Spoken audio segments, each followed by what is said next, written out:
Hello and welcome to another episode of How To's with Nate. Today I'm going to teach you how to change out a water heater from start to finish. Let me show you the water heater that I'm working with. So this water heater that we are working with here was probably put in the 90s. It's had some issues obviously where it's leaked before. These supply lines are on the older side. We're going to have to change those out. We'll have to reattach the flue pipe there, and then we'll have to make sure that everything is disconnected. You can see the gas line down here that we'll have to disconnect, and yeah, I'll show you from there where we go. So for this project you're going to need a couple tools.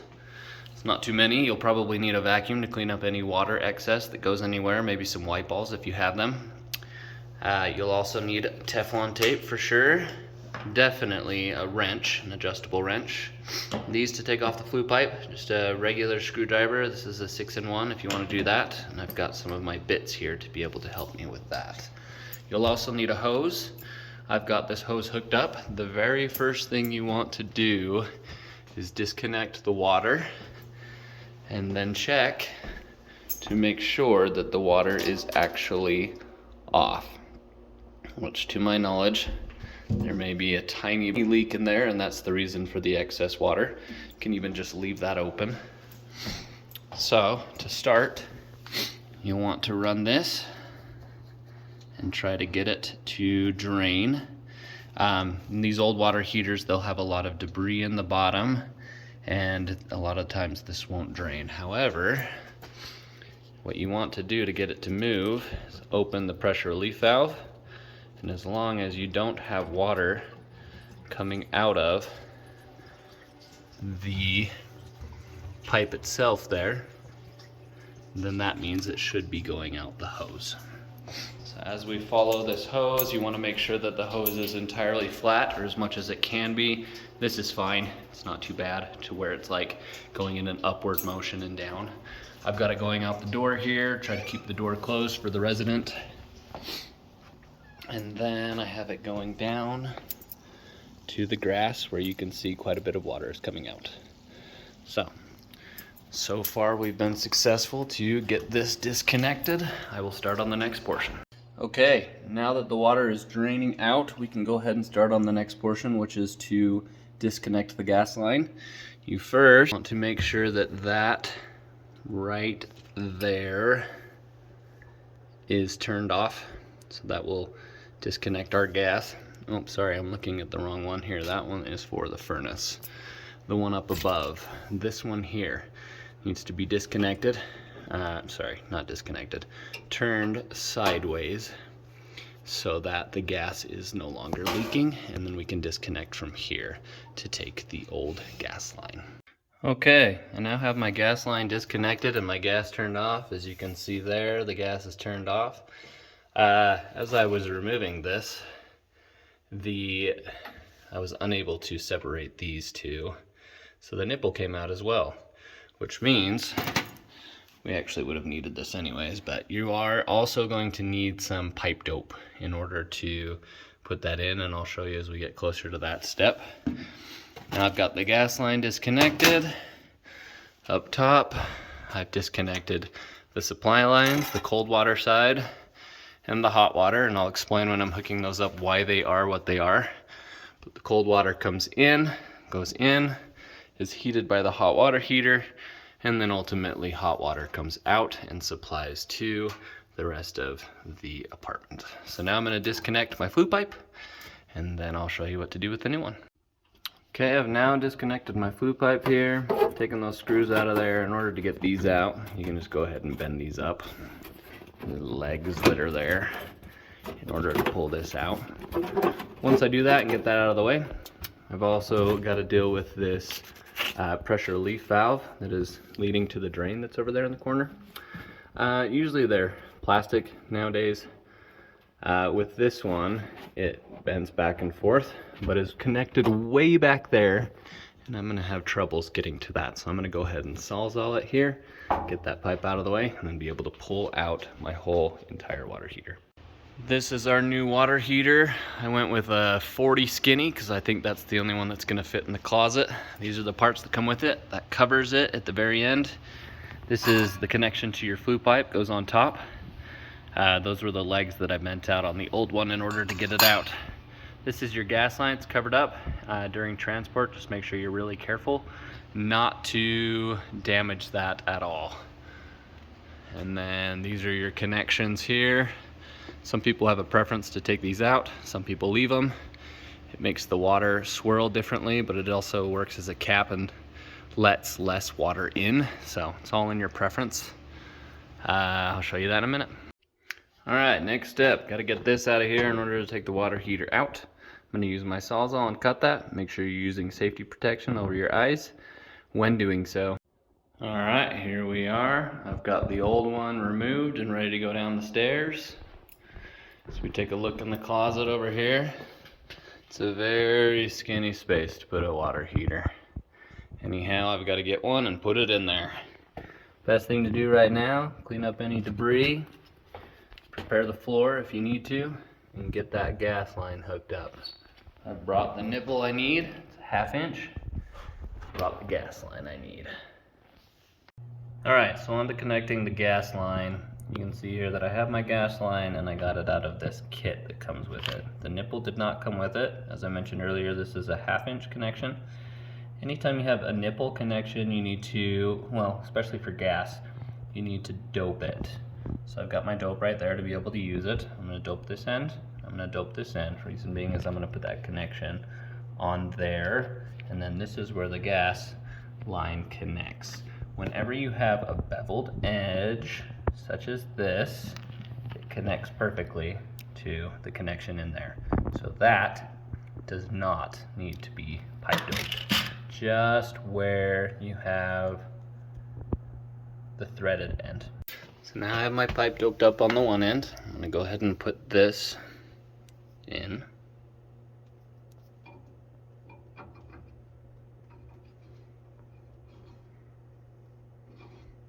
Make sure it's threaded correctly. And you want it as tight as you can get it. The good news is, when you go to put the other connection on down below, when you tighten that, that'll also tighten the nipple because you'll be going the same direction. This end already has the dope. This end I'm about to apply more dope. Make sure when you're putting it on, it covers the entire portion here, and that you put a healthy amount of dope on there.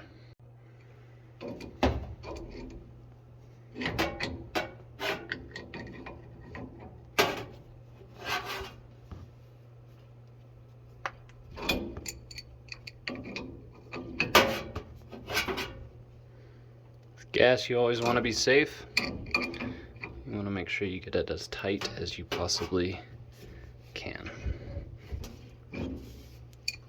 Some people will suggest putting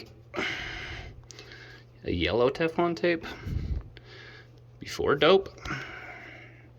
The job that I work at, it was not recommended to do that because there can be folds in the tape. That's why we just apply pipe dope and make sure to tighten it up as much as we can so that there are no gas leaks. We'll test at the very end to make sure that I got that done correctly. Went ahead and connected my gas line as well. You can see there that I've added this connection. The beveled end, again, does not have any pipe dope on it. As soon as it gets as tight as it can go, you'll start to see these other parts twist and get even tighter. So that is set, and now I'm waiting for my water heater. Okay, I now have the water heater installed. If you can tell, I actually switched water heaters. That 40 skinny did not fit. So make sure you measure before you get a water heater. I went ahead and attached these supply lines here. You can see that I've Tefloned it. These are both going to turn to the right to tighten, so make sure you're wrapping your Teflon tape the correct way when you do that. We also have these here. You want to make sure, as I mentioned before, you do the cold to the cold supply and the hot water here to the hot water supply. So I'm gonna go ahead and wrap these now the way that they need to be wrapped. Since these come down on that, they're actually going to turn left. So I'll Teflon those, and we'll go to that point. Okay, on to the next steps. As you can tell, I've got my supply lines connected now. I may have gotten lines that were a little too long, honestly. You can do shorter ones depending on, where you are, but I like to have additional. We still need our flue pipe connected. Haven't done that. That is usually the last thing I do. Went ahead and connected this downspout to the pressure relief valve, which leads over to the drain. And of course, my last couple of things here is I need to dope this end and put it into here, which I will do in a second.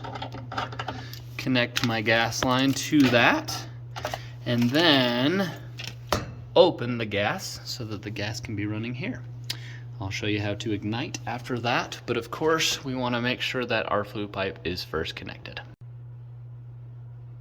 I now have my gas line hooked up here. It's not quite tight all the way. Remember that this is a beveled end and does not need the pipe dope.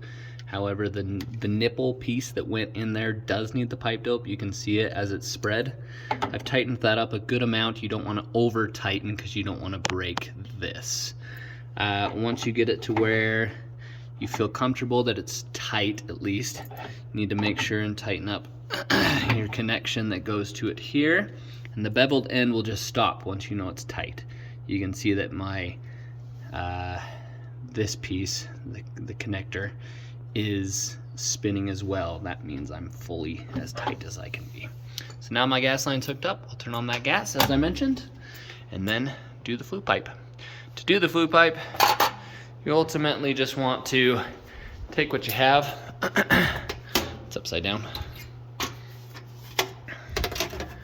Put it in there, measure. As you can see, this is one that twists, but measure and cut to size. And then, I think it's code, but for code purposes, make sure you have 3 screws in there and 3 screws additionally up here. And then make sure you tape it for safety purposes. All right, here we are again. Turn on the water slightly. Reason being is I'm going to go ahead and fill it. I haven't turned on the gas yet or lit the water heater. I've cut my pipe, kind of eyeballed it. That's usually what I do, because with this, it's adjustable and I can make it work. When you're turning on water, make sure you leave a faucet open so it relieves pressure, or you can even open your pressure relief valve, which I have not done in this instance. All right, here we go. The flue pipe has been attached, and although it was a difficult process, we got it. As you look here, it is inside. However, that extra tape around the outside is what's going to make the difference to seal up gaps. Otherwise, it's got 3 screws in each of those connections. I also put screws here to keep this in place, and we are hooked up and ready to go. Okay, and last but not least, I've taped those spots there. We are all hooked up and ready to go. All we need to do is start our water heater. So I will show you how to do that now. I think you could find this in another video if you needed to. You go from the off to the pilot position and hold it in. That'll allow some gas to go in, since we did turn on our gas over there and it has come through this hose to this point. Immediately you should start striking. And then listen closely. This may take a minute, but eventually you will hear it light. I even like to hold it for a minute and not strike it to allow a little bit more gas to get in there.